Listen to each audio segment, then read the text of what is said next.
विश्वं दर्पणदृश्यमाननगरी तुल्यन्निजान्तर्गतं पश्यन्नात्मनि मायया बहिरिवोद्भूतं यथा निद्रया यस्साक्षात् कुरुते प्रबोधसमये स्वात्मानमेवाद्वयं तस्मै श्रीगुरुमूर्तये नमः इदं श्रीदक्षिणामूर्तये बीजस्यान्तरिवाङ्कुरो जगदिदं प्राङ्निर्विकल्पं पुनः मायाकल्पितदेशकालकलना वैचित्रचित्रीकृतं मायावीव विजृम्भयत्यपि महायोगी वयस्वेच्छया तस्मै श्रीगुरुमूर्तये नमः इदं श्रीदक्षिणामूर्तये तस्मै श्रीगुरुमूर्तये नमः इदं श्रीदक्षिणामूर्तये। ॐ सहना भवतु सहनौ भुनक्तु सह वीर्यङ्करवावहै तेजस्विनावधीतमस्तु मा विद्विषावहै। ॐ शान्तिः शान्तिः शान्तिः। सदाशिवसमारम्भां शङ्कराचार्यमध्यमाम् अस्मदाचार्यपर्यन्तां वन्दे गुरुपरम्पराम्। ॐ 52मो श्लोक। महाविप्रो ब्रह्मवेदी कृतकृत्यत्वलक्षणां विद्यानन्दस्य परमां काष्ठां प्राप्यावतिष्ठते। એટલે સુષુપ્તિમાં સુખ રહેલું છે, બ્રહ્માનંદ રહેલો છે એવું સમજાવવા માટે બધા દૃષ્ટાંતો અપાઈ રહ્યા હતા. અને એની અંદર એવું બતાવ્યું કે વાસ્તવની અંદર આ વ્યક્તિ જે છે એ જાગ્રત અને સપનાની અંદર પ્રારબ્ધથી જનિત સુખ દુઃખનો અનુભવ કરીને જેમ થાકી જાય અને પછી કેવો એ વાસ્તવમાં આ સુષુપ્તિ તરફ પોતાના સ્વરૂપનો આનંદ પ્રાપ્ત કરવા માટે જેમ દોડે એ સમજાવવા માટે દ્રષ્ટાંતો હતા બધા. 46મા શ્લોકમાં આપ્યા હતા. દ્રષ્ટાંતાઃ શકુનિઃ શેનઃ કુમારશ્ચ મહાનૃપઃ મહાબ્રાહ્મણ ઇત્યેતે સુપ્ત્યાનંદે શ્રુતિરીતાઃ. એટલે કહ્યું કે વાસ્તવમાં શકુનીનું દૃષ્ટાંત આપ્યું. તમને ખબર છે, નાનું પક્ષી જે વાસ્તવને જેને જેમ પેલા સમુદ્રની અંદર આમ તો આંગળીએ બાંધેલું હોય એક દોરીથી, એનો પગ દોરીથી બાંધેલો હોય ને બીજું આંગળીમાં બીજો છેડો દોરીનો, અને એ ઉડે. આ વહાણ પર રહેલી વ્યક્તિ જે છે આ રીતે એના આંગળીએ બાંધેલું આ પક્ષી શકુની, નાનું પક્ષી ચારે તરફ દોડે પણ એ કંઈ બેસી તો શકે નહીં, ચારે બાજુ પાણી છે. અને પછી આવીને થાકીને પોતે જે બંધાયેલું છે ત્યાં જ આવીને બેસીને વિશ્રામ કરે. એ રીતે વાસ્તવમાં સુષુપ્તિની અંદર પણ આ જીવ જે છે જ્યાં બંધાયેલો આવી છે ત્યાં જ એ આરામ કરે છે. જીવ ક્યાં બંધાયેલો છે? જીવ શેનાથી અભિન્ન છે? જીવ બ્રહ્મથી અભિન્ન છે. અને માટે જાગ્રત સ્વપ્નની અંદર અજ્ઞાનને કારણે, અજ્ઞાનમાંથી ઉત્પન્ન થયેલા અંતઃકરણ વગેરે જે છે, કારણ શરીર મતલબ એનાથી ઉત્પન્ન થયેલા અંતઃકરણ વગેરે છે એની સાથે તાદાત્મ્ય કરીને આ જીવ જાગ્રત અને સ્વપ્ન બંનેની અંદર અંતઃકરણ બીજું આવી ગયું. જાગ્રતની અંદર તો જાણે હવે સ્થૂળ શરીર વગેરે પણ આવી જ ગયું ને. એટલે એનાથી બંધાઈને જાગ્રત સ્વપ્નની અંદર અનેક સુખ દુઃખનો ઉપભોગ કરે અને છેવટે પોતાનું જે કારણ અજ્ઞાન, અને અજ્ઞાન તો પાછો અભિન્ન છે બ્રહ્મથી, કારણ શરીર, ત્યાં આવીને આ આરામ ફરમાવે. એટલે બ્રહ્મ જે છે એમાં જાણે એક થઈ ગયું. અજ્ઞાનયુક્ત ચૈતન્ય જે છે આની અંદર એ લય પામે આ જીવ. એ વસ્તુ અહીંયા કહેવામાં આવી. એના માટે શકુનીનું દૃષ્ટાંત આપ્યું. પછી એટલે 2 શ્લોકો 47 અને 48માં શકુનીનું દૃષ્ટાંત સમજાવ્યું અને પછી શેનનું દૃષ્ટાંત સમજાવ્યું. 49મા શ્લોકની અંદર શેન વેગેન નીડૈક લંપટ શયિતુમ વ્રજેત જીવ સુપ્તે તથા ધાવેત બ્રહ્માનંદૈક લંપટ શેન વેગેન નીડ એક લંપટ. એક લંપટ એટલે એમ કહ્યું કે એને કોઈ બીજી અન્ય વસ્તુની કામના જ નથી. આ શેન પેલું બાજ પક્ષી એ તમે જોજો એ ઉડતું હોય બહુ જ ઊંચે, પરંતુ અને ઉડ્યા જ કરે આખો દિવસ. તમે 3 કલાક ચાલો તો તમને ઉપર દેખાયા જ કરે, ગોળ ગોળ ગોળ ગોળ, ક્યાંય બેસે જ નહીં. ગજબ કહેવાય નહીં તો. એટલે પરંતુ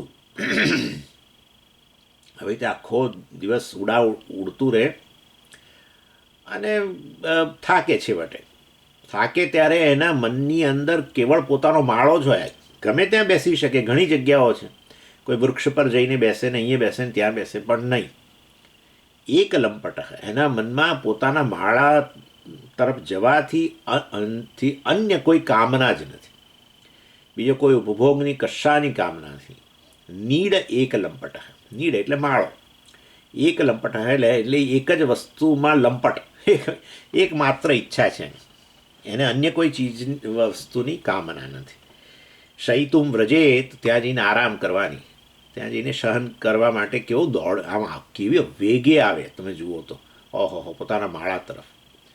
એવી રીતે જીવ સુપ્ત્યય, જીવ જે છે એ પણ આ જાગ્રત સ્વપ્નની અંદર અનેક ઉપભોગ કરે, સતત દોડતું રહે, અને પછી સુપ્ત્યય સુષુપ્તિ તરફ ધાવેત. ધાવ ધાતુનો અર્થ છે દોડવું, એટલે દોડે એના તરફ, સુષુપ્તિ તરફ દોડે. શેના માટે? બ્રહ્માનંદૈક લંપટ. પેલો માળો જ એને પોતાના માળામાં જ વિશ્રામ સ્થાનમાં જેમ જવાની ઈચ્છા હોય છે, એવી રીતે અને બ્રહ્મ જે પોતાનું વિશ્રામ સ્થાન છે ત્યાં જ બંધાયેલું છે, ત્યાં જ એને આરામ મળે છે. અને એ રીતે બ્રહ્માનંદૈક લંપટ, આ બ્રહ્માનંદની પ્રાપ્તિ માટે એ સુષુપ્તિ તરફ શીઘ્રતાથી દોડે છે. કેવું સુંદર કહ્યું. એટલે જીવ એટલે આ મન ઉપાધિવાળો જે ચિદાભાસ છે એ વાસ્તવમાં અંતઃકરણ જે ઉપાધિ જે છે એ શેમાં લય પામી જાય? એનું કારણ અજ્ઞાનમાં લય પામી જાય. અને ત્યારે અજ્ઞાન તો બધું આમ તો સત પરમાત્માથી અભિન્ન જ છે. અજ્ઞાન એ સત પરમાત્માથી અભિન્ન છે, એટલે જાણે કે સતમાં જ લીન થઈ જાય છે. એટલે આ જીવાત્મા સત પરમાત્મા સાથે એક થઈ ગયો તો જ આનંદ મળે. અજ્ઞાનને કારણે આનંદ થોડો મળે. અજ્ઞાનને કારણે આનંદ નહીં. અજ્ઞાન જે છે વાસ્તવમાં એ પણ અભિન્ન છે સત પરમાત્માથી, બ્રહ્મથી, અને માટે એ સુષુપ્તિમાં આ રીતે બ્રહ્માનંદને પ્રાપ્ત કરે છે. અને એ જાણે છે સંભાવ કે જે સુષુપ્તિમાં આનંદ મળે છે એટલું એને ખબર છે, જે સુષુપ્તિમાં આનંદ મળે છે, જે વિશ્રામ મળે છે, એ બીજા કોઈ અવસ્થામાં મળતો નથી. જાગ્રત સ્વપ્નની અંદર એને બહુ સારી રીતે ખબર છે. એટલે સુષુપ્તિનું સુખ પરમાત્મા રૂપ છે, એ જન્ય સુખ નથી, એ વસ્તુ સ્પષ્ટ છે. કારણ કે શેનાથી જન્ય, શેનાથી ઉત્પન્ન થાય છે? સુષુપ્તિમાં કશાથી ઉત્પન્ન નથી થતું, પોતાના સ્વરૂપમાં જ લય થાય છે. માટે પરમાત્મા જે છે કે બ્રહ્મ જે છે કે જે આત્મા છે એ વાસ્તવમાં સુખરૂપ છે, એ સ્પષ્ટ છે. એટલે આ બંને દૃષ્ટાંતોથી બતાવ્યું, શેન અને પેલું શકુની.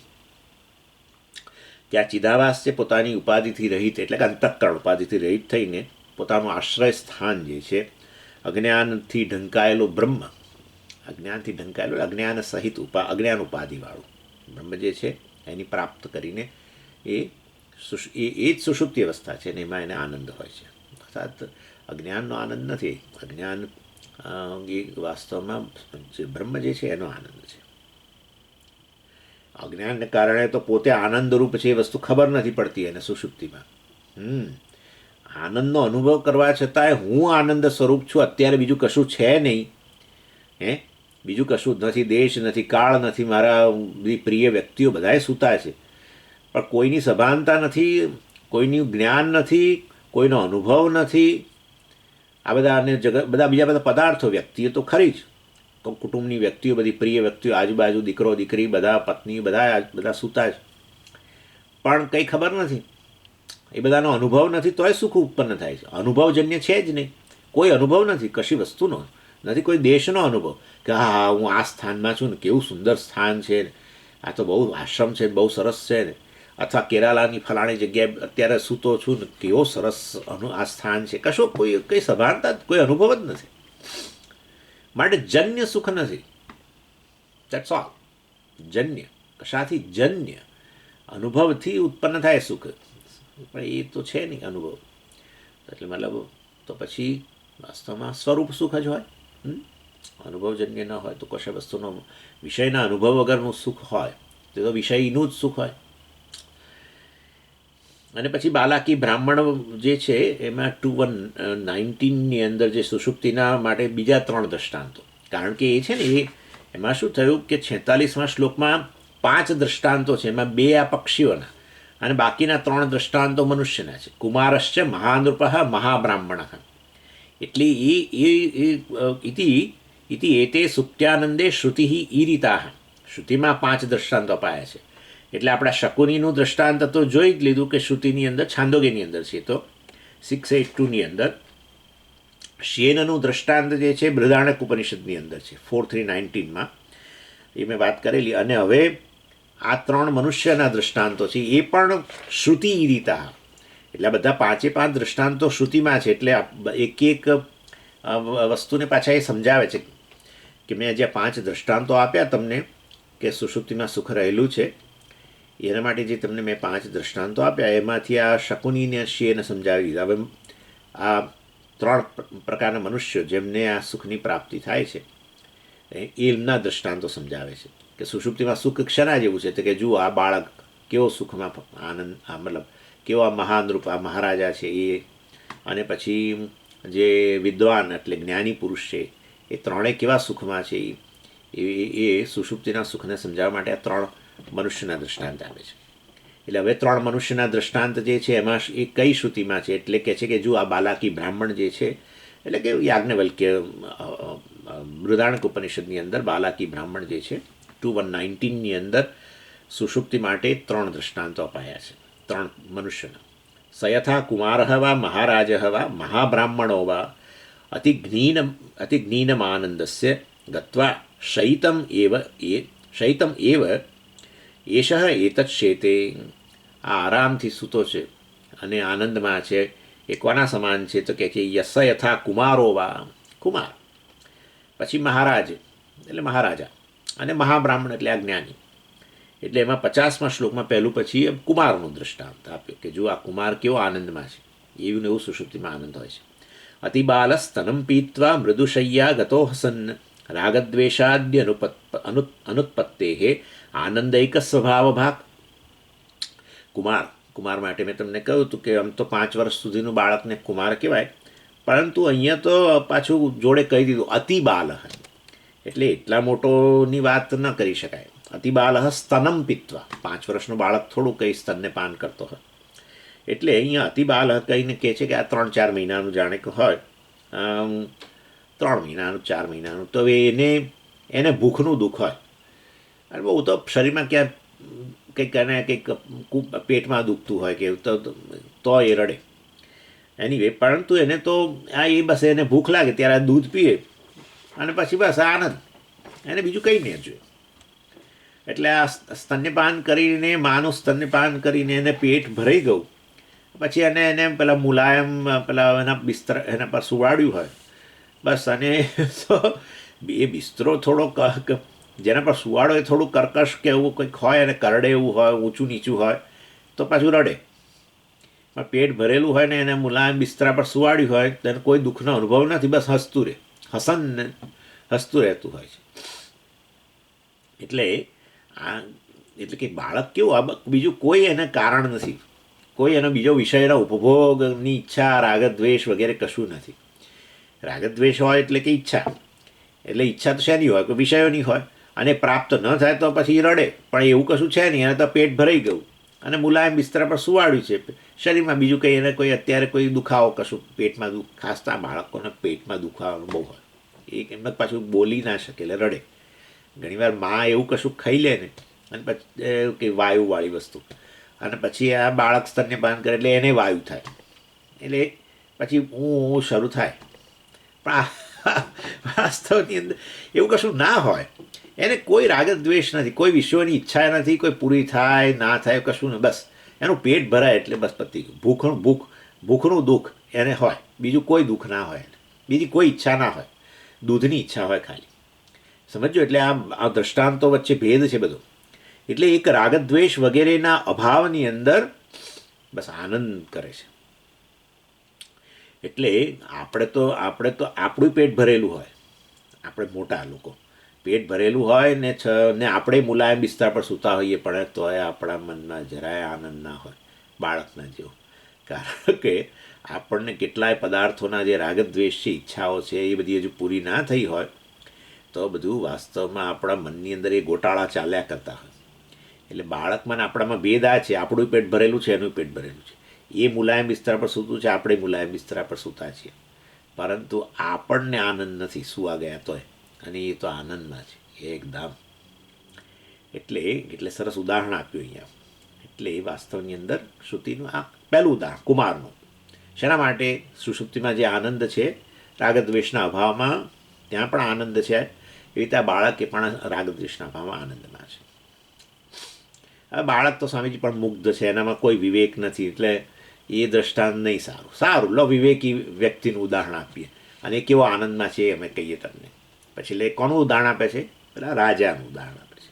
મહારાજ 51 શ્લોકમાં મહારાજ સાર્વભૌમ સંતૃપ્ત સર્વભોગત માનુષાનંદ સીમાનમ પ્રાપ્યાનંદૈક મૂર્તિભાગ.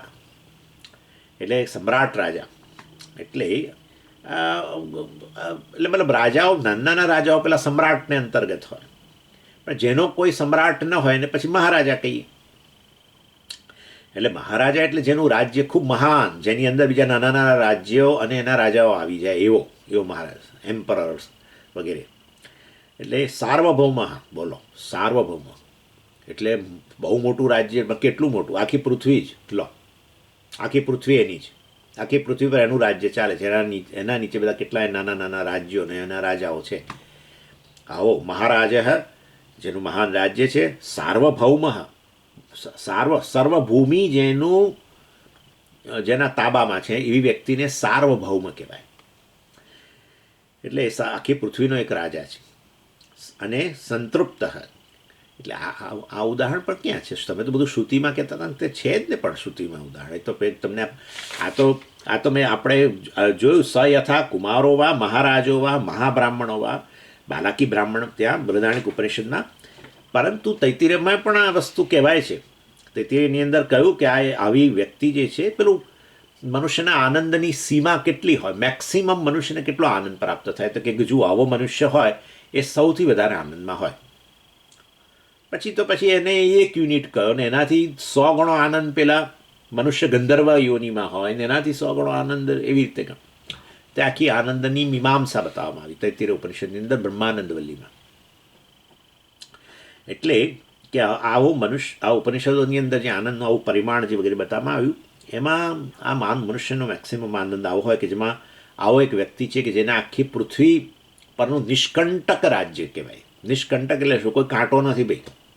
અર્થાત કોઈ અન્ય એની સામે એની હરીફાઈમાં ઉતરે, એને પડકાર ફેંકે, એને ભય ઉત્પન્ન કરે એવું કોઈ છે જ નહીં. આ એકલો આખી પૃથ્વીનો રાજા છે. મતલબ કે હવે કોઈના પ્રત્યે દ્વેષ છે જ નહીં એને, કારણ કે બધા એના તાબામાં છે. કોઈના પ્રત્યેથી ભય નથી, કોઈના પ્રત્યે ક્રોધ નથી, કોઈ એનો શત્રુ નથી. એવો દ્વેષ વગરનો અને રાગ વગરનો છે. કેમ? કારણ બધા રાગના વિષયો એની પાસે છે. બોલો, બધી એની જે ઈચ્છાઓ પૂરી થઈ ગઈ છે. આવો એમ્પરર જે હોય એની વાસ્તવમાં એ સર્વભોગના વિષયો એની પાસે હાજર છે. સર્વભોગત સંતૃપ્ત, સર્વભોગના વિષયો પ્રાપ્ત કરીને સંતૃપ્ત થઈ ગયો છે. પણ ભોગના વિષયો તો હોય સ્વામીજી, પણ ભોગવવાની કેપેસિટી હોવી જોઈએ ને. પણ છે આ તો, એ તો ત્યાં તૈત્તિરીયમાં કહ્યું. યુવા સ્યાત સાધુ યુવા અધ્યાયક, અત્યંત યુવાન છે, ખૂબ દેખાવડો છે અને અત્યંત રૂપાળો છે ને, અને શું પેલું કહ્યું? સાધુ. હા, એ તો છે, દેખાવડો તો હોય પણ મન ગંદુ હોય ને. નાના તો અત્યંત આશિષ્ઠો, દ્રઢિષ્ઠો, બલિષ્ઠ, અત્યંત શાસ્ત્રને અનુસારીને ચાલનારો છે, સ્વભાવથી એકદમ સાધુ છે, અને સ્વસ્થ શરીર, દ્રઢ શરીર ધરાવે છે. દ્રઢિષ્ઠ, બલિષ્ઠ, ખૂબ બધી શક્તિઓ છે એના અંદર, માનસિક શક્તિઓ છે, શારીરિક શક્તિઓ પણ છે, સ્વસ્થ દૃઢ શરીર છે, અને માટે બધો આનંદ એ ભોગવી પણ શકે છે, ભોગના વિષયો પણ ભોગવી શકે છે. કારણ કે નિર્બળતા સ્વયં દુઃખનું કારણ હોય છે. એટલે બધું હોય બહુ, પણ પોતે નિર્બળ હોય માનસિક રીતે, શારીરિક રીતે, પછી ક્યાં બધા ભોગના વિષયો. આમ બધું સરસ, બધા બધા વાનગીઓ બધી બહુ સરસ સરસ હોય, પણ વાયુ થઈ જાય ને, ફલાણું થઈ જાય ને, ઢીકણું, તો પછી કશું ભોગવી જ ના શકે. બધું હોય પણ ખાય ખાખરા અને સૂપ, એના જેવું છે. એટલે ના ના, આ તો બધું જ. અને પાછો સચ્ચરિત્રવાળો છે, સાધુ પુરુષ છે. એટલે એમ કહેવાનો આશય છે કે સચ્ચરિત્ર હોવાને કારણે વિષયોને ભોગવી શકે છે. તમારું મન સાત્વિક હોય ને તો તમે નાનામાં નાની વસ્તુથી આનંદ આવે, અને મન તામસિક હોય ને તો સ્થૂળમાં સ્થૂળ વસ્તુ તમને આનંદ ના આપે, એવું છે. એટલે તમારી પાસે વસ્તુઓ ભોગવી હોય ને તો તમારું મન સાધુનું જોઈએ, અર્થાત સાત્વિક જોઈએ. સાત્વિક વસ્તુ જે એટલે મતલબ એમાં પેલી આ બધી એન્ઝાયટી, તાણ વગેરે નથી. તાણ હોય તો શું, બહાર પડ્યું છે બધું સરસ વસ્તુ, પણ મનમાં બહુ તાણ હોય તો શું ભોગવવાના. મનની અંદર સંઘર્ષ ચાલ્યા કરતો હોય. ખાય છે બધી સરસમાં સરસ વસ્તુ, એની રસપૂરીને બધું, હે ને. હવે તો સિઝન આવશે ને, રસપૂરી બધું ખાય છે ખરું, પણ મનમાં એ જ વખતે બધી કેટલી ગળમથાલો ચાલે છે, કશો આનંદ ના આવે.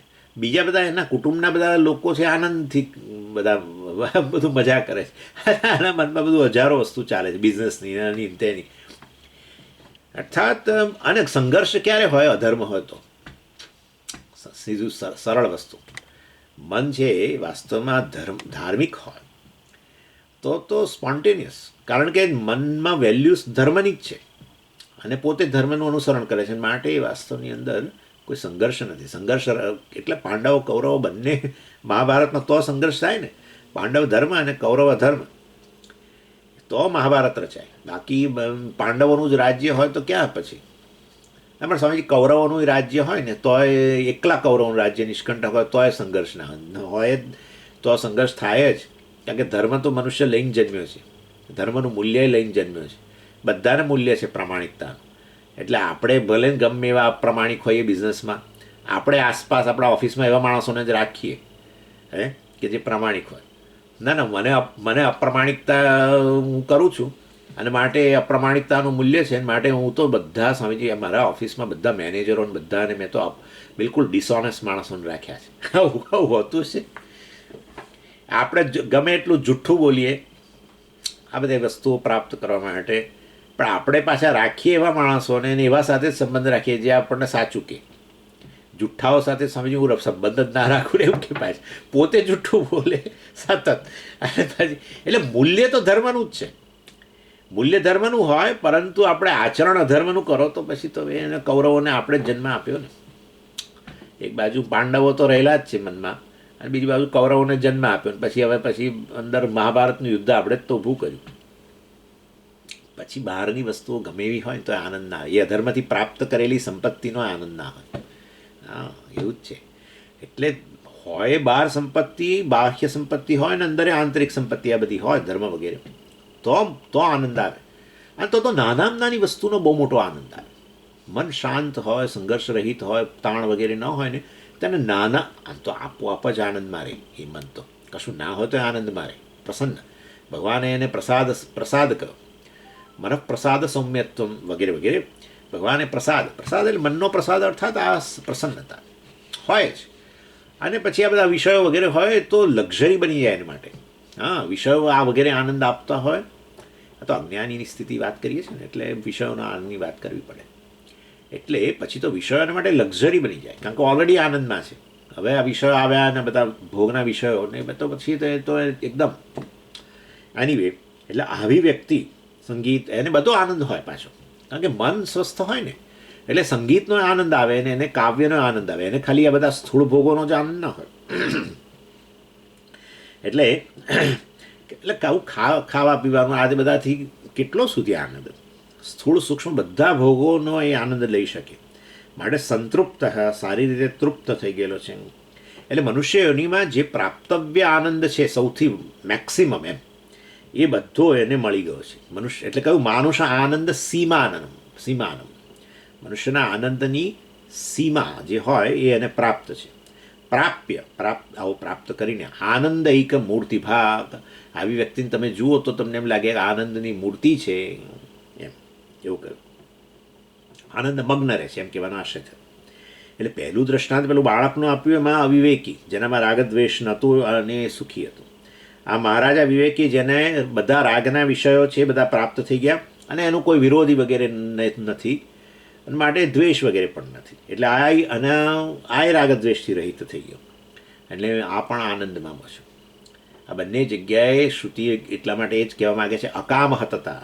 અકામ હતતા એટલે બધા આ કામેન હત, કામનાને કારણે આ વ્યક્તિ રાગદ્વેષને કારણે આ વ્યક્તિ જાણે હણાઈ ગયેલો પેલો સંસારી, જ્યારે આ તો બધા રાગદ્વેષમાંથી મુક્ત બની ગયો છે. માટે આ લોકો જાણે કે આનંદની મૂર્તિ છે. પેલું બાળક રાગદ્વેષના અભાવને લીધે અને આ મહારાજા રાગદ્વેષ પૂરા થઈ જવાને કારણે, રાગના વિષયો પૂરા થઈ જવાને કારણે, દ્વેષનો કોઈ વિષય નહીં હોવાને કારણે, ક્રોધ ભય કશાનો, કારણ કે એનો કોઈ વિરોધી જ નથી. અને માટે આના રાગદ્વેષ પૂર્ણ થઈ ગયા જાણે, અને માટે આ આનંદમાં છે. બોલો, એવી રીતે સુષુપ્તિમાં રાગદ્વેષનો અભાવ વગેરે છે અને આ વ્યક્તિ પોતાના જાત સાથે આનંદમાં છે. એ પણ આનંદની મૂર્તિ છે. એટલે એ રીતે માટે આ બધા ઉદાહરણો આપી રહ્યા છે. અને 3 પ્રકારના મનુષ્ય હતા ને, બાળકની વાત કરી, મહારાજાની વાત કરીને, હવે કોનું? મહાબ્રાહ્મણ. એટલે એ ત્રીજું દ્રષ્ટાંત હવે આ 52મા શ્લોકમાં. મહાવિપ્રો બ્રહ્મવેદી કૃતકૃત્યત્વ લક્ષણામ વિદ્યાનંદસ્ય પરમામ કાષ્ઠામ પ્રાપ્ય અવતિષ્ઠતે. મહાબ્રાહ્મણ, બ્રાહ્મણને મહાન એટલા માટે કહ્યો કે આત્માને, પ્રત્યેક આત્માને બ્રહ્મથી અભિન્ન જાણે છે. પ્રત્યેક આત્મા એટલે મેં તમને વાત કરી ને કાલ તૈત્તિરીય ઉપનિષદમાં. હા, પ્રત્યેક આત્મા એટલે સૌથી અંદર. એટલે શું કે આ દૃગ દ્રશ્યની રીતે જોવાનું, કે જે દૃશ્ય વસ્તુ છે એને બાહ્ય કહેવાય, દૃગ જાણે કે અંદર. એટલે છેવટે આ વિષયો જે છે બહાર છે અને દૃશ્ય અને એનો દ્રષ્ટા આપણી આંખ, એ જાણે કે એના કરતાં અંદર કહેવાય. અને ઇન્દ્રિયો, આપણી આંખ પણ એટલે ઇન્દ્રિયો જ, આંખ પણ આપણી દૃશ્ય છે, કારણ કે બદલાય છે. દૃશ્ય અનેક હોય, દ્રષ્ટા એક હોય. વિષયો બહારના અનેક છે, રંગરૂપના વિષયો, આપણી આંખો એને જોનારી એક જ છે. એ આંખો પણ વાસ્તવમાં દૃશ્ય છે, કારણ કે એમાં અનેકતા છે. અત્યારે સારી, પછી ખરાબ, આ તે બધું એ દૃશ્ય છે. અને એનો અનુભવ કરનાર મન, દ્રષ્ટા એક છે. મનમાં પણ અનેક પ્રકારની વૃત્તિઓ વગેરે ચાલે છે, હે ને?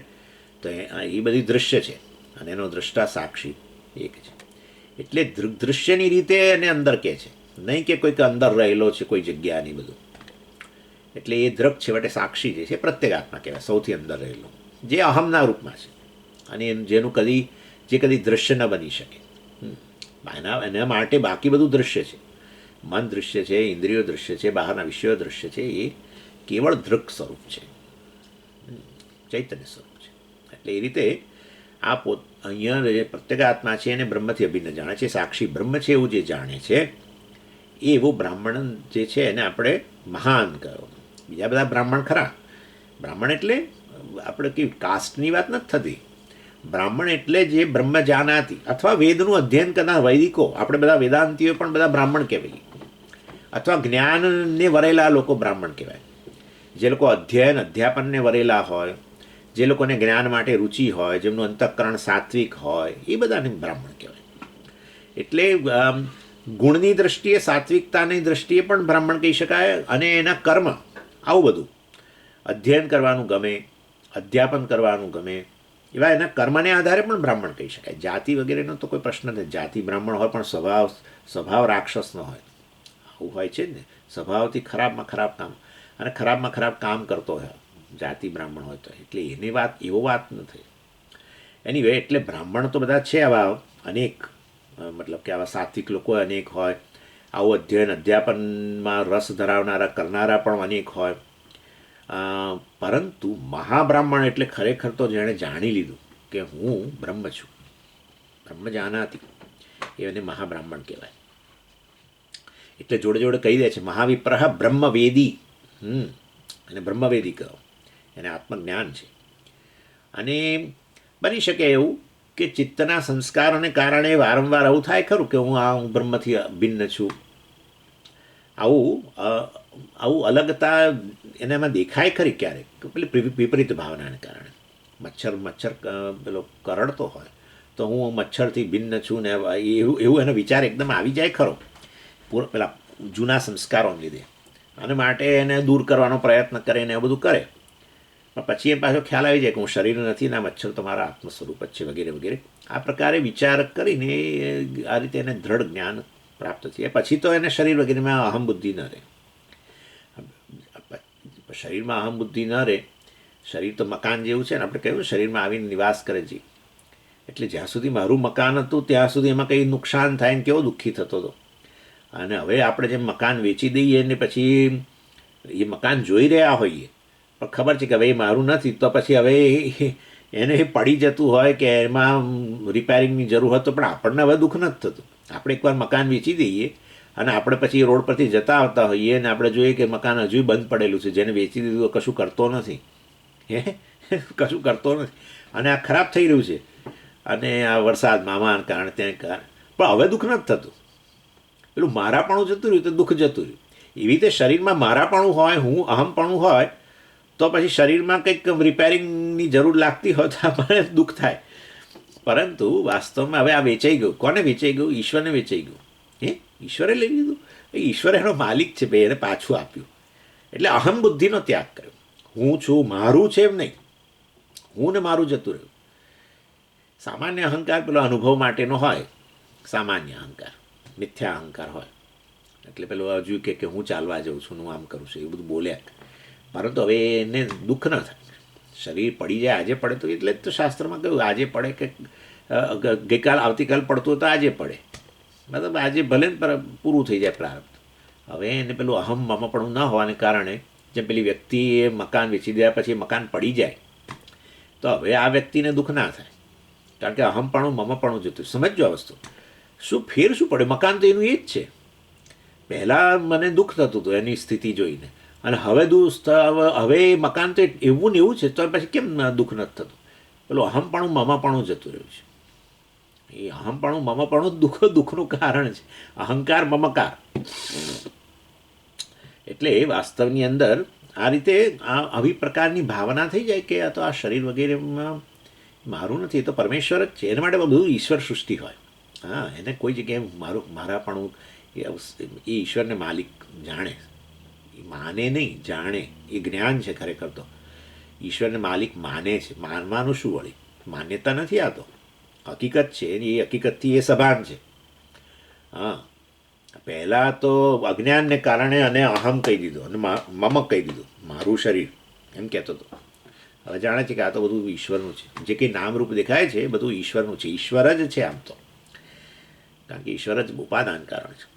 એટલે આવી જ્યારે ભાવના થઈ જાય કૃતકૃત્યત્વ લક્ષણામ, આ કૃતકૃત્યત્વ લક્ષણામ, ત્યારે એનામાં કૃતકૃત્યતા હોય. એટલે આ નિષ્ઠા પ્રાપ્તિનું જે કર્તવ્ય હતું એ હવે તો જ્ઞાન ઉત્પન્ન થયા પછી એ હતું એ પૂરું થઈ ગયું. માટે વિદ્યાનંદસ્ય પરમામ, આ વિદ્યાનંદની પૂર્ણતા છે. વિદ્યા બ્રહ્મ વિદ્યાને કારણે આ પ્રકારની એને આવું આ પૂર્ણતા, કૃતકૃત્યતા પ્રાપ્ત છે. આવો આત્મજ્ઞાની જે છે એ પોતાના સ્વરૂપની અંદર આવી રીતે ધન્યતાનો અનુભવ કરતો હોય. પરમામ કાષ્ઠામ પ્રાપ્ય અવતિષ્ઠતે. એટલે આવી નિષ્ઠા પ્રાપ્ત કરીને એ પણ કેવો આનંદમાં મગ્ન રહે છે. આમ કરીને પેલું બાળક આનંદમાં મગ્ન રહે છે એ બતાવ્યું હતું, મહારાજા આનંદમાં મગ્ન છે એ બતાવ્યું, અને હવે આ જ્ઞાની આ રીતે આનંદમાં મગ્ન છે બતાવ્યું. પણ ભેદ છે, મોટો ભેદ છે. સ્વામીજી તો આ તો સારું, જ્ઞાન પ્રાપ્ત ન કરો તોય બધાને સરખાવ્યા ને, એટલે મહારાજા બની જવું સારું અથવા પેલા બાળક બની જવું સારું, એવું નથી. બાળક અત્યારે આનંદમાં મગ્ન છે, બરાબર છે, પણ રાગદ્વેષનો ઉદય થવાનો જ છે. 2 વર્ષનું 1.5-2 વર્ષનું થાય એટલે શરૂ થઈ જાય અહંકાર મમકાર પણ આવે. આની અંદર અહમપણું, મેં કહ્યું હતું નાનું બાળક હોય એને ઇવન એને અહમપણું ના હોય શરીરમાં, અર્થાત એ હજુ અહંકાર અવ્યક્ત અવસ્થામાં છે. ના હોય એટલે સમજી તો અજ્ઞાની નથી એવું નહીં. અજ્ઞાનની અભિવ્યક્તિ જે છે આ રીતે અહંકારના રૂપમાં એ હજુ થઈ નથી, એટલું નાનું છે. ત્યારે હાથને પોતાના નામ આને મેં કહ્યું પોતાના હાથ સાથે જાણે કે રમકડું હોય રીતે રમતું હોય. એનીવે, ઇન શોર્ટ કહેવાનો આશય એવો છે કે હજુ એનામાં રાગદ્વેષ અહંકારનો ઉદય થયો નથી. શરીરમાં અહંકાર મમકાર આવે ને એની સાથે રાગદ્વેષ આવે. આ મને અનુકૂળ છે ને આ પ્રતિકૂળ છે. એટલે પછી તો બીજું બાળકને માતા પિતા તેડે ને તો આ રડે. એટલે મતલબ એના એમ તો મને નથી લેતા ને એને લે છે. એને આવું પશુઓમાં હોય છે. પશુઓ બહુ જ નાના હોય ત્યારે બહુ ના હોય. આ બધા બિલાડીને બધા બિલાડા ના બોલાય બિલાડી અને પેલા કૂતરા બહુ નાના હોય ને ત્યારે કંઈ એટલું બધું ના હોય. પછી તમે જોજો પછી એમને બધું થાય. થોડુંક સહેજ મોટું થાય ને એટલે પછી એ પેલા માલિક પેલું પેલું નવી બિલાડીનું બચ્ચું લઈ આવે અને એને આમ રમાડે ખોળા મૂકી તો પેલાને ના ગમે, એ કકળાટ કરે, ભસે, એની રીતે પછી બધું વ્યક્ત કરે. એટલે બધું એવું હોય છે. બધે એવું ને એવું આમ અમારે બાળકનું હોય છે. તમે કઈ રીતે જાણ્યું સ્વામીજી? હું બધું જોતો રહેતો હોઉં છું એટલે મને ખબર છે કે આવું હોય છે. પશુઓની અંદર એવું હોય છે. બહુ જ નાના હોય ત્યારે પછી એટલું બધું આમ કકળાટ ના કરે. કોઈ બીજું ખોળામાં બેઠું હોય, બિલાડું કોઈ કૂતરાનું જે પણ બેઠું ના રહે. પણ જો પછી કોઈ જ્યારે એ થોડુંક સહેજ મોટું થાય, હવે એની કેટલું એ મને નથી બહુ ખબર, પણ પછી કોઈ જાણે એને એમ એ ખોળામાં આવવા પ્રયત્ન કરે, પેલાને કાઢવા માંગે, આવું બધું હોય. એટલે ઇન શોર્ટ બાળકમાં આવું જ હોય છે. એટલે બાળક માતા પિતાએ બીજાને તેડ્યા હોય, બીજાને આપે કશુંક, અને જો રડવાનું શરૂ કરે માનવાનું કે આ હવે અહંકારનો ઉદય થઈ ગયો છે, હું અને આ મારું શરીર છે ને મને આ ગમે છે ને પેલું નથી ગમતું, ના મારા મા બાપ છે ને એમણે વળી બીજાને લીધું છે. આ બધું અહંકાર આવે એટલે પછી દ્વૈતે આવે, આ બીજું છે ને બધું આવે. દુઃખનું મૂળ જ અહંકાર છે એ તો કહીએ છીએ આપણે. અહંકાર અને અહંકારની દ્રઢતા, અહંકારની દ્રઢતા એ ઘણીવાર તમને જણાવું જ છું. અહંકારની દ્રઢતા સંબંધોને કારણે આવે. અહંકારની દ્રઢતા આ બધા આપણી ફરજોમાં હોય. અહંકારની દ્રઢતા આપણા બધી માલિકીની વસ્તુઓમાં કારણે હોય. અહંકારની દ્રઢતા વ્યવહારમાં હોય. બહુ વ્યવહારુ વ્યક્તિ બહુ વ્યવહાર કરતો હોય ને એનેમાં અહંકારની દ્રઢતા જ હોય. દરેક વ્યવહાર અહંકારનું આવાહન કરે. અહંકારની વગર કોઈ પ્રકારનો વ્યવહાર શક્ય જ નથી. સંબંધે શક્ય નથી. સંબંધમાં બે વ્યક્તિ હોય, એક એ વ્યક્તિ ને એક તમે, તો તમે કોઈ તમે બ્રહ્મ હો તો એ બીજો કઈથી રહ્યો? અહંકાર. સંબંધમાં બે વસ્તુ હોય તો પછી અહંકારની જ વાત હોય ને. એક બ્રહ્મ એક છે તો બીજું છે જ નહીં તો સંબંધ જ ક્યાંથી હોય? એટલે જેટલા નવા સંબંધો બાંધો એટલો એમાં તમે તમારો અહંકાર દ્રઢ કરતા જાઓ. હા, એ બિચારું પેલો લગ્ન ના કર્યો હોય વ્યક્તિ, બેન કે ભાઈ જે પણ હોય, ત્યાં સુધી એની પોતાની ઓળખાણ હજુ એ ઓછી છે અહંકાર તરીકે. પણ લગ્ન કરે એટલે તો પછી પેલા મામાજી, મામીજી ને સાસુ, અને પછી પેલા નણંદ ને પેલા ને ફલાણું ને ઢીકણું ને એ મારા નણંદ ને એ મારા આમ ને પેલા ને પેલા ને આખું પેલું ફેમિલી સાથે સંબંધ થાય ને પેલા સામેના, એટલે સંબંધોનો વિસ્તાર થાય. એમ જેમ સંબંધ આવે પછી પોતાની ઓળખાણે પ્રમાણેની હોય ને. અહંકાર દ્રઢ. એટલે અપરિણિત વ્યક્તિનો અહંકાર અને પરિણિત વ્યક્તિના અહંકારમાં બહુ મોટો ફેર છે. એટલે તમે શું કહેવા માગો છો? કશું કહેવા નથી માગતો, ખાલી કહું છું તમને. એટલે આ બધી વસ્તુઓ બધું અધ્યાહાર રાખવામાં આવે. ઇન શોર્ટ એક ઉદાહરણ છે તો કે અહંકાર જેટલે અંશે દ્રઢ થાય એમ આપણે જ્ઞાનથી દૂર થઈએ. કારણ કે અહીંયા અહંકારની મિથ્યાત્વની વાત કરે તરત. તું અહંકાર છું જ નહીં એવી વાતો કરે. અહંકારનું મિથ્યાત્વ એટલે અહંકાર તો કેવળ આભાસ છે, તારો વેશ જ છે. તું વેશને આધારે તારું ઓળખાણ ના આપ્યા કર. વેશ તો તું હમણાં કાઢી નાખીશ. હા, જેમ પેલો એક્ટર બોલ કર્યો કે હું તો ભિખારી છું કે ભાઈ તું ભિખારી નથી, આ તારો વેશને કારણે તારી ઓળખાણ છે. વેશ હમણાં તું બહાર કાઢી દઈશ, હમણાં સ્ટુડિયોમાંથી જતા પછી એ ક્યાં રહેવાનું છું ભિખારી પણ, એમ એવું જ છે. સારું, એટલે એમ કહેવાનો આશય કે બાળક જે છે એનામાં રાગદ્વેષનો અભાવ છે, પરંતુ આવવાના છે, હવે તૈયારી થઈ રહી છે. અને ત્યાર પછી આ બધી માથાકૂટ શરૂ થશે. આ મહારાજા જે છે, ચાલો અત્યારે આનંદની મૂર્તિ છે, બધું બરાબર, પણ ક્યાં સુધી યુવાન રહેવાનો છે અને ક્યાં સુધી એની શક્તિઓ રહેવાની છે? વૃદ્ધ થશે, આ શક્તિઓ ક્ષીણ થશે એટલે પછી આ બધું રાજ્ય જે છે એનું એ બધા ભોગ પછી રહેવાનો, એનો આનંદ રહેવાનો નથી. એ સિવાય પણ અત્યારે નિષ્કંટક રાજ્ય છે. એ જ રાજ્યની અંદર નવા શત્રુ ઊભા થવાના જ છે. અને ત્યારે પાછા દ્વેષ આવશે, રાગના વિષયો પર તે રાગ રહેતો નથી. આ બધું તો આપણો અનુભવ છે. અત્યારે જે આનંદ આપે છે એ કાલે નથી આપવાનું. એટલે બધું ભલે અત્યારે બહુ આનંદમાં દેખાય છે, બધા રાગના વિષયો મળી ગયા ને કોઈના માટે દ્વેષ નથી ને માટે રાગદ્વેષનો અભાવ છે, પણ આ કઈ સ્થિતિ હંમેશા થોડી રહેવાની છે. અને અને પ્રારબ્ધ પૂરું થયા પછી શું? પતી ગયું. બસ એ મહારાજાનું શરીર છોડી દીધું, પતી ગયું. હવે એ જીવ હવે નવી કઈ યોનિમાં જશે ને ત્યાં કયા રાગદ્વેષ ને કેવા પ્રકારના ભોગો ને, એટલે બધું ક્ષણિક છે એ બતાવે છે. જ્યારે પેલો આ જે છે વિદ્યાનંદથી તૃપ્ત તત્વજ્ઞ જ્ઞાની જે છે એના આનંદનો ત્યાગ થતો નથી. એવું છે. એટલે એ હંમેશા આનંદમાં રહે છે. એટલે આ તો બધું આપણે કહીએ છીએ. એટલે આ 5 દૃષ્ટાંત આપ્યા, 2 પક્ષીઓનું અને 3 પુરુષોનું. એ વાસ્તવમાં એમાં આ પ્રકારે એના દ્વારા સમજાવ્યું સુષુપ્તિમાં અંદર પણ આત્માનંદ સ્વરૂપની સ્થિતિ હોય છે. જેવી રીતે આનંદની મૂર્તિ લોકોને આવી રીતે પ્રતીત થાય છે, એવી રીતે સુષુપ્તિની અંદર પણ આ આનંદ મગ્ન છે. આત્માનંદની અંદર બ્રહ્માનંદની મગ્ન છે. આનંદની જાણે કે મૂર્તિ છે એ કહ્યું. હવે આ મનુષ્ય દ્રષ્ટાંતો જે આપ્યા હતા ને એની વિશેષતા હવે બતાવે છે. મુગ્ધ બુદ્ધાતિબુદ્ધાનામ લોકે સિદ્ધા સુખાત્મતા ઉદાહૃતાનામ અન્યેતુ દુઃખિનો ન સુખાત્મકા. એટલે કે છે કે જે 3 દ્રષ્ટાંત અમે તમને આ મનુષ્યના 3 દ્રષ્ટાંત જે આનંદ માટે આપ્યા, એમાં તો એક બિલકુલ નાનું બાળક, એ તો મુગ્ધ છે. કયું? મુગ્ધ. અહીંયા શ્લોકમાં કયું? મુગ્ધ. મુગ્ધ એટલે કોઈ વિવેક વગેરે નથી, વિવેકમાંથી જન્મેલો આનંદ નથી, એનામાં તો હજુ અબુદ્ધતા છે. અને એ તો ભૂખ વગેરે શરીરના બીજા અનુભવોને છોડીને એને બીજું કોઈ દુઃખ નથી.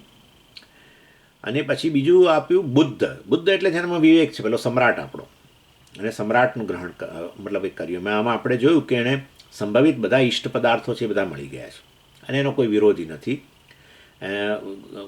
વિરોધનું કોઈ બીજો વિરોધ કરવાનું સામર્થ્ય ધરાવતું નથી. માટે અને એને કોઈને દૂર કરવો, એને કાંટા સમાન ગણવો, એને હટાવો, અને એના પ્રત્યેનો ક્રોધ મતલબ એ પ્રકારનો દ્વેષ વગેરે નથી. ચાલો, એટલે બધા ઈષ્ટ પદાર્થો મળી ગયા છે, કોઈ અનિષ્ટ વસ્તુ નથી, અને માટે આનંદમાં છે. બુદ્ધ સમ્રાટ. પછી કહે છે અતિબુદ્ધ. અતિબુદ્ધ એટલે અતિ વિવેકી. પેલો વિવેકી બાળક, વિવેકનો અભાવ પણ આનંદમાં. બુદ્ધ આ સમ્રાટ વગેરે વિવેકી, કારણ કે ભોગના વિષયો ખરા, પણ બીજું બધું કહ્યું ને, આશિષ્ટ સાધુ ને બધું, એટલે વિવેકી, પણ એનામાં રાગદ્વેષનો ભાવ અને આનંદમાં. પછી અતિબુદ્ધ એટલે અતિ વિવેકી. અતિ વિવેકી એટલે છેવટનો વિવેક કરનારો, આત્માના આત્મ વિવેક. અને એ રીતે જે પોતાને બ્રહ્મ છે એ પ્રકારે જાણે છે, માટે આનંદમાં મગ્ન છે. કારણ કે બ્રહ્મ આનંદ સ્વરૂપ છે, પૂર્ણ છે, માટે હું પૂર્ણ છું એમ છે, એટલે પૂર્ણતાની લાગણી છે, કૃતકૃત્ય છે. અને માટે અને એને તો આ લોક પરલોકની કોઈ ઈચ્છા જ નથી, કારણ કે જીવ ભાવ જોઈએ ને. જીવને આ લોકના વિષયોની ઈચ્છા હોય, જીવને આ લોકના વિષયો છોડીને અન્ય લોકના વિષયોની ઈચ્છા હોય, અને જાણે છે કે જીવ છું એટલે આ મારામાં ક્ષમતા છે, આ અહીંયા કર્મો કરું તો આ લોક છોડીને અન્ય લોકમાં જઈશ. જીવભાવ હોય તો જઈશ એ પ્રકારનો વિચાર આવે. જીવભાવ હોય ને તો જઈશ, આ શરીર છોડીશ, બીજું શરીર મેળવીશ, આ લોક છોડીને બીજે જઈશ. એના માટે જીવભાવ જોઈએ. એને મર્યાદિત, હું મર્યાદિત છું, જીવ છું, એ તો જોઈએ જ. અહંકાર છું, પણ જેને કહેવાય હું પૂર્ણ છું, અર્થાત જે પ્રાપ્ત કરવા યોગ્ય વસ્તુઓ જે લોકો ગણે છે બધી મને પ્રાપ્ત જ છે. પૂર્ણ એટલે શું? મારાથી અન્ય કશું છે નહીં.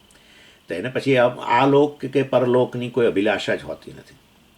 નહીં તો શું હોય છે કે આ પેલો આપણો સમ્રાટ જે છે ને, સમ્રાટને એનામાં ફેર, સમ્રાટને આ લોકમાં પૃથ્વીલોકના બધા વિષયો મળી ગયા, બરાબર ને? બધું મળી ગયું, રાગના બધા વિષયો પૂર્ણ થઈ ગઈ, બધું ઈષ્ટ વસ્તુઓ મળી ગઈ, કોઈ અનિષ્ટ છે નહીં, બધું બરાબર, ચાલો.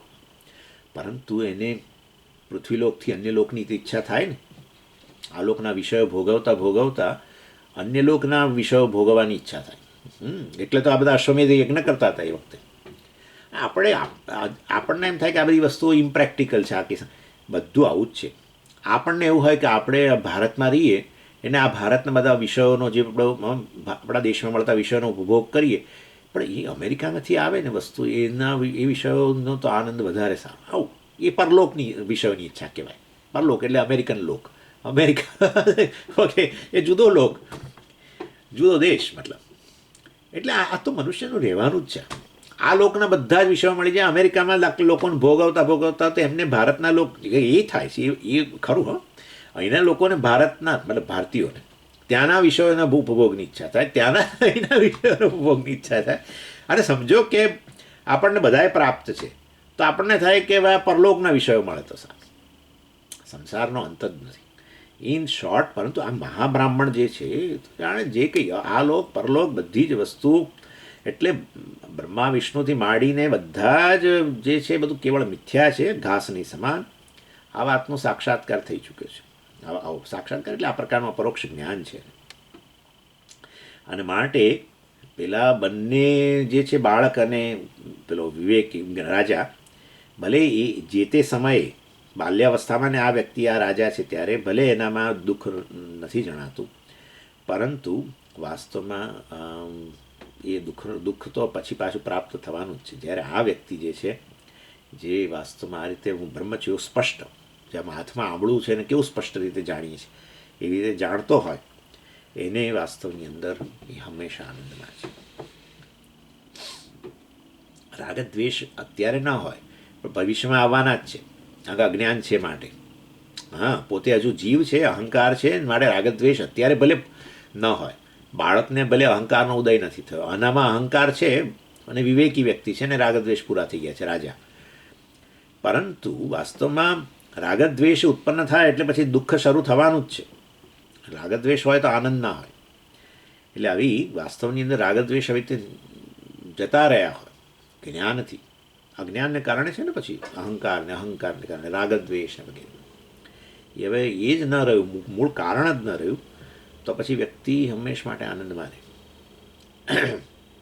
રાગદ્વેષ આમાં થાય છે શું, આપણે વસ્તુને જ્યારે ભોગવતા હોઈએ ને ત્યારે એક ક્ષણ પૂરતું આપણા રાગદ્વેષ જતા રહે છે. હા, પરંતુ પછી તરત જ નવા રાગદ્વેષ આવે છે અને પછી એટલે પેલો આનંદ જતો રહે છે, આપણો વિષયનો આનંદ. વિષયને ભોગવો ને તે ક્ષણે પેલા રાગદ્વેષ ગયા, ઈચ્છા નિવૃત્ત થઈ ગઈ, આપણે એવું જ કહીએ છીએ. પણ તરત પછી નવી ઈચ્છાનો ઉદય થઈ જતો હોય છે. અને ભોગવતા જ આ મળી પણ એમાં પેલું નાખ્યું હોત તો વસ્તુ વધારે સારી બની હોય, અથવા આ વસ્તુ મેં ત્યાં જે મેં ખાધી હતી ને એના જેવી સમથિંગ કંઈક. એટલે નવી ઈચ્છા, નવા રાગદ્વેષ આવ્યા કે તરત જ ગયું. તો એટલે આપણે પેલો વિષયનો આનંદ ક્ષણિક જ રહે છે, વધારે રહેતો જ નથી. કે તરત મન નવા રાગદ્વેષ, નવી ઈચ્છાને ઉદય આપી જ દેતું હોય છે. એટલે જે ક્ષણે પેલી કામનાની નિવૃત્તિ થઈ અને વ્યક્તિ અંતર્મુખ બન્યો, આપણે ચર્ચા થઈ જ ગઈ છે, તે ક્ષણે આના આનંદ હોય છે બસ. એનીવે, એટલે કહેવાનો આશય કે કોઈ પણ સંજોગોની અંદર જ્યારે રાગદ્વેષ ત્રણેયની સ્થિતિ વાત કરીએ તો રાગદ્વેષ ન હોય ત્યારે જ આનંદ છે. મહાબ્રાહ્મણને તો હવે આવવાના જ નથી. પેલા બેને પણ રાગદ્વેષ નથી ત્યારે જ આનંદ છે. રાજાના રાગદ્વેષ પૂરા થઈ ગયા છે અને પેલો બાળકને જો રાગદ્વેષ ઉદય થયો. આનંદ ત્યારે જ છે જ્યારે રાગદ્વેષનો ભાવ છે. પરંતુ પેલા બેમાં તો રાગદ્વેષનો ઉદય થવાનો જ છે. જ્યારે આ વ્યક્તિ તો રાગદ્વેષનું જે કારણ છે અહંકાર અને એનું કારણ અજ્ઞાન છે નિવૃત્ત થઈ ગયું છે. અને એટલે કે આ ત્રણ સિવાય અન્ય લોકો સુખી હોતા નથી એમ અહીં કહી દે છે. ઇન શોર્ટ, જે લોકો દુઃખી છે એ બધાનું કારણ એમના રાગદ્વેષ ઈચ્છાઓ પૂરી નથી થઈ. અને પહેલાં આપણે 38મા શ્લોકમાં જોઈ ગયા હતા કે બીજાઓને જે છે પેલા એ સુખનું વિરોધી દુઃખ એમના માટે ઉપસ્થિત છે ને એટલા માટે એ લોકો એકમાત્ર આનંદમાં મગ્ન થઈ શકતા નથી. 38મા શ્લોકમાં આપણે જોઈ ગયા હતા. સુખી તો થાય પરંતુ સુખરૂપ નથી બની શકતા, તરત જ બીજી વૃત્તિ ઉત્પન્ન થઈ જતી હોય છે. એ બધી વાત આપણે પહેલાં કરી ગયા છીએ. એટલે સુષુપ્તિમાં સુખનું દ્રષ્ટાંતથી નિર્ણય તો આપણે સુખનો નિર્ણય કર્યો સુષુપ્તિમાં આ દ્રષ્ટાંતોથી, પણ સાથે સાથે સુષુપ્તિમાં અજ્ઞાન છે એ વસ્તુ હવે વેદ શ્રુતિમાં રહેલા દ્રષ્ટાંત દ્વારા બતાવે છે. સુષુપ્તિમાં સુખ તો છે પણ સાથે સાથે અજ્ઞાન પણ છે.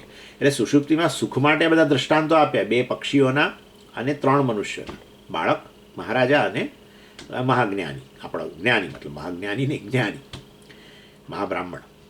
એ તો આપણે સમજાવી દીધું સુષુપ્તિમાં સુખ માટે આ 5 દ્રષ્ટાંતોથી. પણ સુષુપ્તિમાં અજ્ઞાન પણ રહેલું છે એ વસ્તુ માટે હવે પાછું શ્રુતિનું બીજું દ્રષ્ટાંત આપે છે. કુમારાદિવદેવાયમ બ્રહ્માનંદૈક તત્પર સ્ત્રી પરિષ્વક્ત વદ્વેદ ન બાહ્યમ નાપી ચાંતરમ. 54મો શ્લોક કે છે કે કુમાર મહારાજ અને મહાવિપ્ર કુમારાદિ વત વત એટલે એના જેવું દ્રષ્ટાંત માટે ક્યારે જ્યારે દ્રષ્ટાંત આપવું હોય ત્યારે આપણે વત કહીએ, એટલે ઘટવત એમ કહીએ ને, એટલે ઘડાના જેવું એમ. એવી રીતે કુમારાદિવત કુમાર વગેરે જેવું. કુમાર વગેરે પણ વગેરે એટલે શું? કુમાર મહારાજા મહાબ્રાહ્મણ એના સમાન આ અયમ બ્રહ્માનંદૈક તત્પર.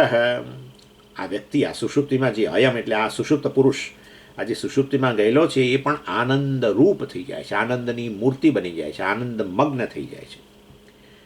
અને એવી રીતે એટલે અથવા તો સુષુપ્તિ તરફ જઈ રહેલી વ્યક્તિ જે છે એ બ્રહ્માનંદ માટે તત્પર છે, બ્રહ્માનંદમાં લીન થઈ જાય છે એવું કહો. એટલે બ્રહ્માનંદમાં જવા તત્પર છે. કારણ પેલું શકુની અને પેલું શેનનું દ્રષ્ટાંત એ પ્રકારનું છે કે જેમાં જે પોતાના વિશ્રામ સ્થાન તરફ જવા માટે તત્પર હોય છે અને ત્યાં જઈને આનંદ મેળવે છે.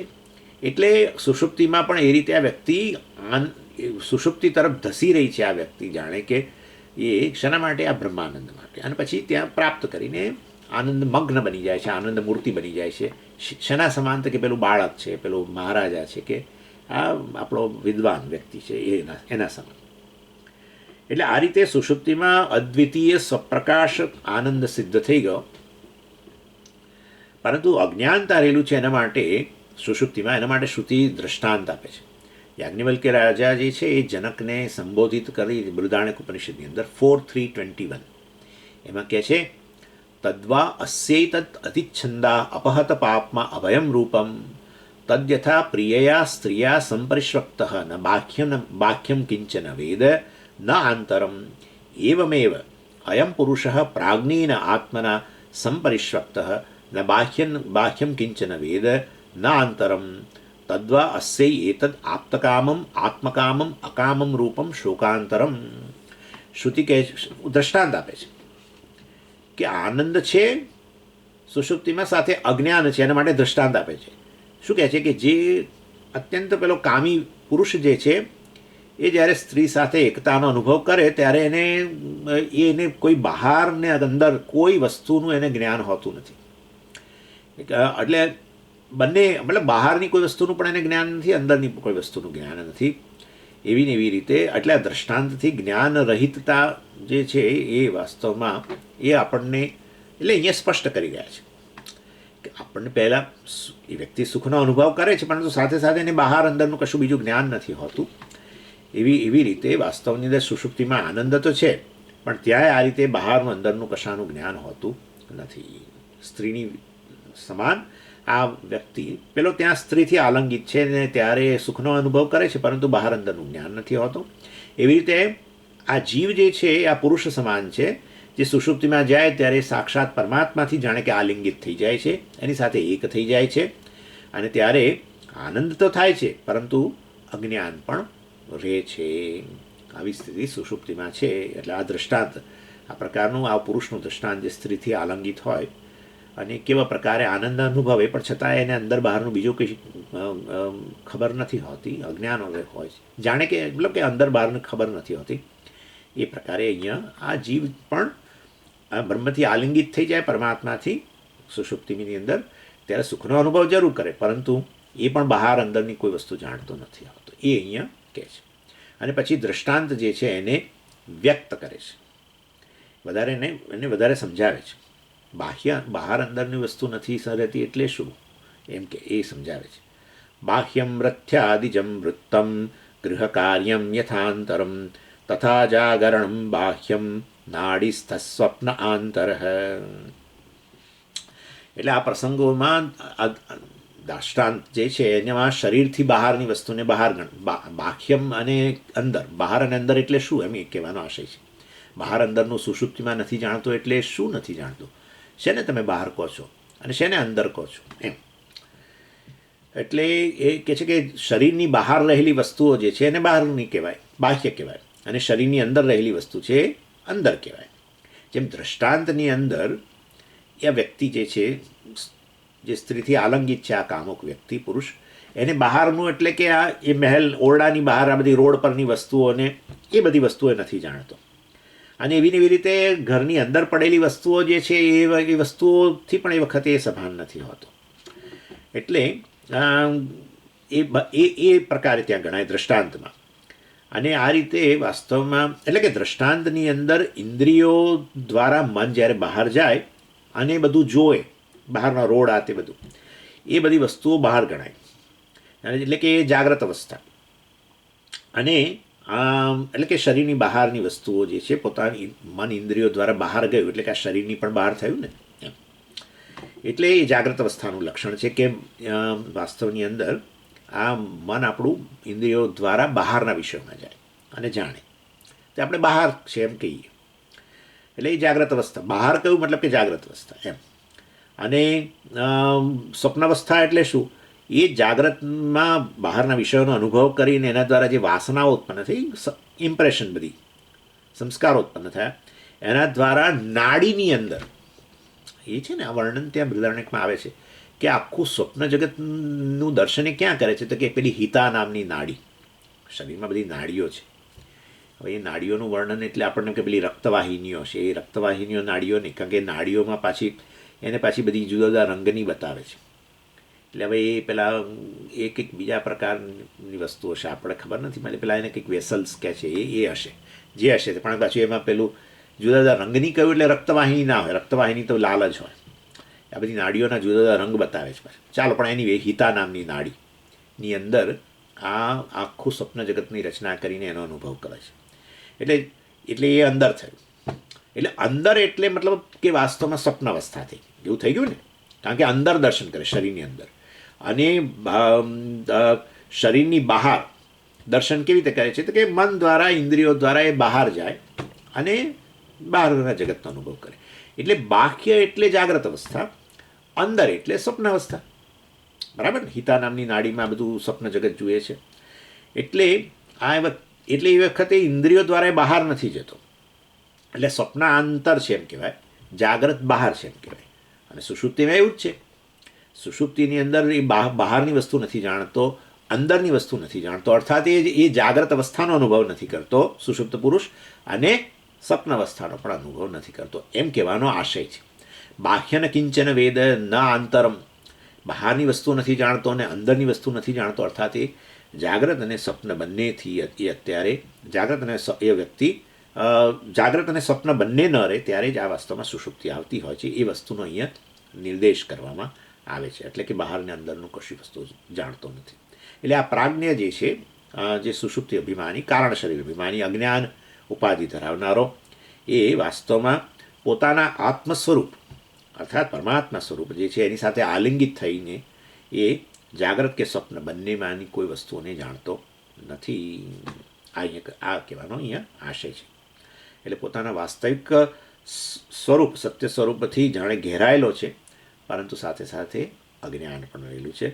અને એને કારણે જ વાસ્તવમાં, નહીં તો સુષુપ્તિના અનુભવથી જ હું મુક્ત છું નક્કી થઈ જવું જોઈએ. હવે હું સુખ સ્વરૂપ છું, પૂર્ણ છું, પૂર્ણતાનો અનુભવ પણ છે. સુષુપ્તિમાં કોઈ મર્યાદા છે જ નહીં, પોતે મર્યાદિત છે એવી સભાનતા જ નથી. પોતે છે ને પોતાની કોઈ બાઉન્ડ્રી નથી એવું એને સવારે ઉઠે ત્યારે કહેતો હોય છે કે હું હતો પણ મારી કોઈ બાઉન્ડ્રી નથી, શરીરની બાઉન્ડ્રી નથી, મનની બાઉન્ડ્રી, કોઈ બાઉન્ડ્રી જ નથી, કોઈ પ્રકારની બાઉન્ડ્રી વગરનો હાજર હતો, સુખનો અનુભવ કર્યો, પણ પેલું અજ્ઞાન હોવાને કારણે મોક્ષ પ્રાપ્ત નથી કરી શકતો. માટે જાગ્રત અવસ્થાની અંદર એણે વાસ્તવમાં એ અજ્ઞાન નિવૃત્ત કરવું જોઈએ. એના માટે જ્ઞાન વૃત્તિ ઉત્પન્ન થવી જોઈએ. એના માટે અંતઃકરણ હાજર જોઈએ. તે તો જાગ્રત અવસ્થામાં જ હોય. એના માટે પોતે વાસ્તવમાં પરમાત્મા સાથે આલિંગિત થઈ ગયો પરમાત્મા દ્વારા, અને માટે હું પરમાત્મા છું કહી દેવું જોઈએ, એકમેક બની ગયો એની સાથે. પણ પેલું અજ્ઞાન હાજર હોવાને કારણે એ વાસ્તવમાં એ કહી શકતો નથી કે હું સુખ સ્વરૂપ છું, મોક્ષ સ્વરૂપ છું કશું. જ્યારે જાગે ત્યારે વળી પાછો પોતે એક જીવ છે એવી રીતે વ્યવહાર કરે અજ્ઞાનને કારણે. ઓમ પૂર્ણમદ પૂર્ણમિદમ પૂર્ણાત પૂર્ણમુદચ્યતે પૂર્ણસ્ય પૂર્ણમાદાય પૂર્ણમેવાવશિષ્યતે. ઓમ શાંતિ શાંતિ શાંતિ. હરિ ઓમ શ્રી ગુરુભ્યો નમઃ. હરિ ઓમ.